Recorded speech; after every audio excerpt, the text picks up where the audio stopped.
Hello, my name is Father Tighe, and this is our 59th segment of our journey of faith into the light of the cross. And we go to our screen and we see the big question: would the church grow in oneness through persecution? Very important question.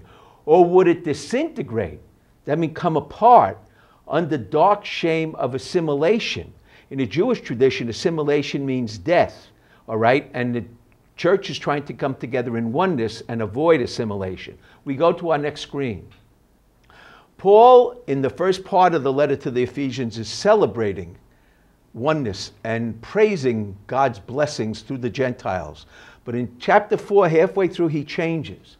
I testify you must no longer live as Gentiles, but with futile minds and darkened understanding, alienated from God by callous hearts. That's a strong one.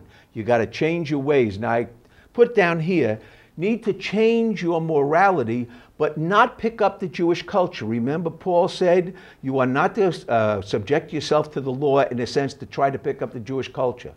Paul crucifies, he separates the Ten Commandments, then he opens them up to find the universal morality which will bring together the people to grow oneness, that they come together in oneness and celebrate their differences without picking up one culture. Jews keep 313 laws. They don't like to talk about the 10 Commandments often as much as the 313 commands of Moses, because they see culture and Moses' law, the 10 Commandments, as one. You got to have the culture and the commandments to keep yourself together in oneness. Okay, now we go to our next screen. Ephesians 4. Now, Paul puts into the vernacular in simple words rather than stating commandments. Put away lies and speak the truth. Thieves must not steal, no more but work. No foul words should come from your mouth, but only words that build up God's grace. And what we're saying here is the law of love replaces the Mosaic law, okay? Now we go to our next screen, and we see in Ephesians 5, walk in love. See? Now how do you love one another? Through the commandments.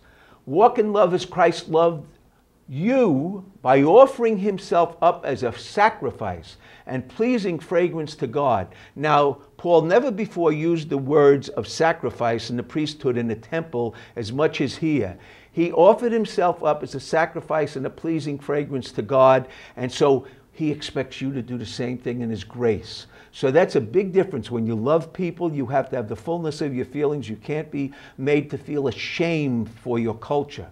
Let not the name of porneia or greed arise among the saints. So that's the sin of any sexuality outside marriage, and it replaces adultery and words like that.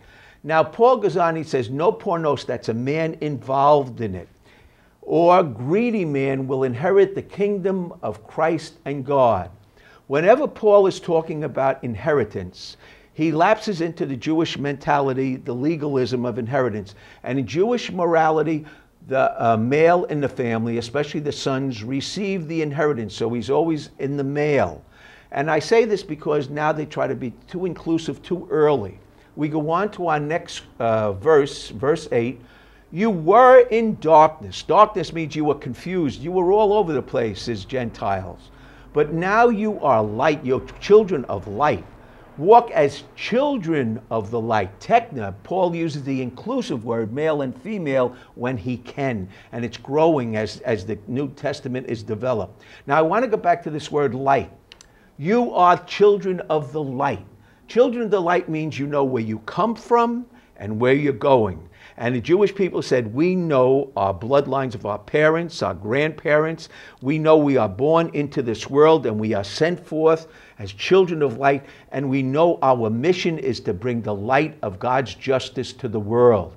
Okay? Now what Paul is doing, he's saying, now we know that we're not born of the will of man or the will of the flesh, but born by the will of God. We come from all eternity. Therefore, our natural origins are not important, for Jesus came from all eternity. We don't know where Melchizedek comes from or where his origins are. And now we are all important because we know we are born by the will of God and we're going back to God. That's a child of the light. Okay, we go on to our next screen.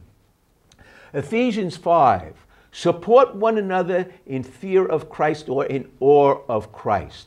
Wives, support your husbands as you support the work of the Lord. Now, this is very important. I use the word support rather than submit to, because support and submit are only different in the way you feel when you do it. If you love somebody, it's very easy to support them. So if you love the church and the community, you can support the community. But if you resent a lot of the people in the church, you feel like you're submitting yourself to the work of the church. You can support your husband when you feel strong love without any effort. It just comes naturally.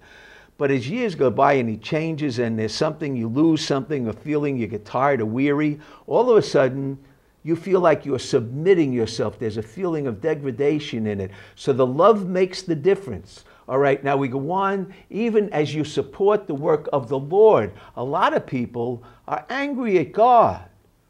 And they find it hard to support the work of the church because they're angry at God. And so they have to submit. They feel like I have to submit to the God in order to get the blessings of the church. Not a good feeling.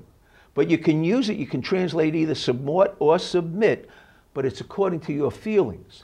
Because man is head visible. What I'm saying here is now the word in Greek in Western civilization, head means the brains of the family. But that's not what this means. The Jewish people withdrew into ghettos, and the wife and the children stayed invisible, because if the wife attracted any attention, like you get an obsessed man who follows her, then you get the family in trouble. If he's a stalker, how do you stop him? They didn't have good police forces then. They didn't have good judge systems. They didn't have medical treatment or psychiatrists. It usually wound up in violence, and if the violence occurred in a Jewish family in the ghetto, it meant somebody was going to get in real trouble, but a family was going to break up. So the man was the visible member, and the woman had in love to withdraw with the children and stay invisible to prevent stalkers from breaking up the family. Of women, as Christ is head of the church. Now he parallels that. The crucifix is the visible sign of the church. We don't put ourselves up first, but we're all doing the work of Christ in the crucifix, the Last Supper, and the resurrection. That's our visible sign. Children, obey your parents. Another simple command rather than the technical command as we read it from the Ten Commandments. The Ephesians prepared people for long-term sacrifice for family and church life, as the epistle to the Hebrews did for the worship. Okay? So we're being prepared. We go on to our next screen. Now, Rome burned in 64 AD, and Nero blamed the Christians and started the first real persecution of the church. Now, this is 35 years after the death and resurrection of Jesus. And he martyred Peter and Paul, which is about 4 years after James was martyred in Jerusalem. This began the church's conquest of Rome, because historians wrote Nero disgusted Rome by blaming the Christians and martyring Peter and Paul and a lot of other Christians. And so the church then attracted people. The church had been prepared for the heroic sacrifice. It grew and was seen as one holy, Catholic, and apostolic. Apostolic means the leadership in the church had no bloodlines there, therefore they weren't going to leave the church to their children. But new leadership came up from all sides. So the church was not one bloodline, but an eternal bloodline. We go to our next screen, and we go back to the question. Would the church grow in oneness through persecution? It certainly did in Rome, attracted new people, and it began the victory over Rome. Or would it disintegrate under dark shame of assimilation? This is what the Jewish people always feared before Jesus. It didn't happen at all. They had a great victory. Now we go to our song and we think about the wondrous song we sing in church for many years. The church's one foundation is Jesus Christ our Lord. And the second verse, elect from every nation, yet one o'er all the earth. Her charter of salvation, one Lord, one faith, one birth, one holy name she blesses, partakes one holy food, and to one hope she presses with every grace endued. Thank you for walking with us in our journey of faith in the light of the cross, and join us for number 60, our last segment in this section.